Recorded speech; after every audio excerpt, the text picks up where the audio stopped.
So our final question is PAYS really a good use of taxpayer dollars? I would say yes.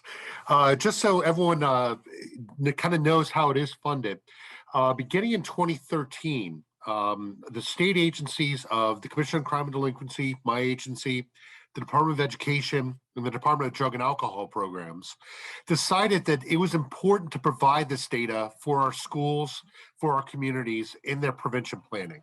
So we began to offer the survey at no charge to any school district, private school, parochial school, charter school, or cyber school that wish to take part.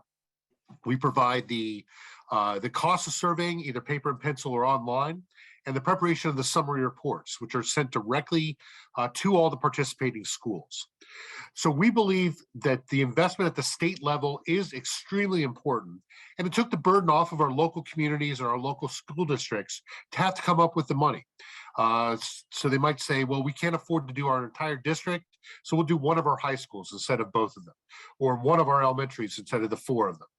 This way that a school that wishes to participate gets the most comprehensive, thorough data set they possibly can in order to help that prevention planning. We believe at the state level that PAYS is instrumental to help our kids succeed. We talked before about the roadmap to helping our schools and communities, and we always encourage that partnership, that it's not the schools on their own, it's not the community on its own, it's the fact that the school is based in the community, is a central hub of that, and that our prevention partners at both the school and community level should be working to direct the prevention planning in unison and really target those areas to have the greatest impact. It helps us to invest in the best places. It doesn't do us a lot of good to invest in preventing the use of methamphetamine if that's not what our kids are telling us is their problem, whereas binge drinking may be what is the area of greatest concern. PAYS helps you really figure out where those areas are and target those dollars in the best way possible. One of the things that is really important, we talked a little bit about prevention science, is the power of upstream prevention. The idea of getting ahead of the curve, stopping problems from starting in the first place, rather than the need to deal with cleaning up the ramifications of those problems after they've already occurred. We refer to this term as kind of return on investment. There's the old saying, an ounce of prevention is worth a pound of cure. Prevention science shows us that is absolutely accurate and impactful.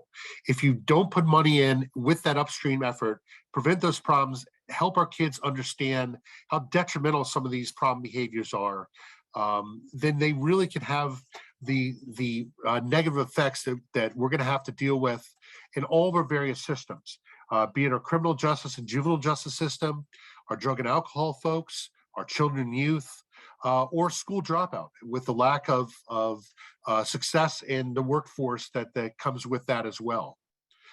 PAYS helps us to really see what's working, to keep our kids healthy, and to build those positive decision-making skills, those pro-social opportunities, not just focusing on the negative, but what are we doing well, and how can we build upon that and help our kids succeed? It is an integral part of strategic planning, helping us to make those budget decisions and engaging community stakeholders.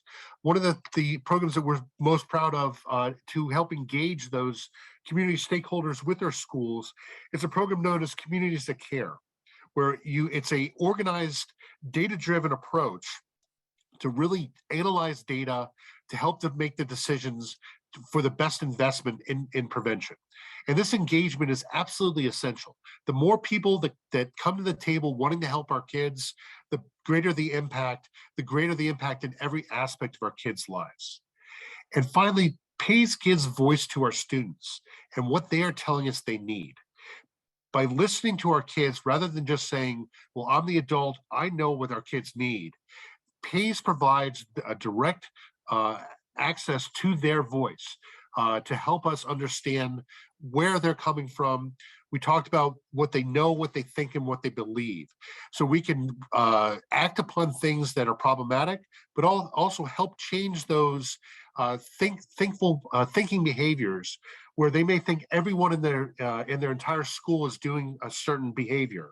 But PACE helps us understand that no, that's not the case, and act upon that, changing the dynamic and the understanding of our kids by saying, if you want to be part of the majority, do you recognize that 85% of your fellow students have never tried marijuana? So why would you want to be part of that other thing? It's not the majority, it's the minority.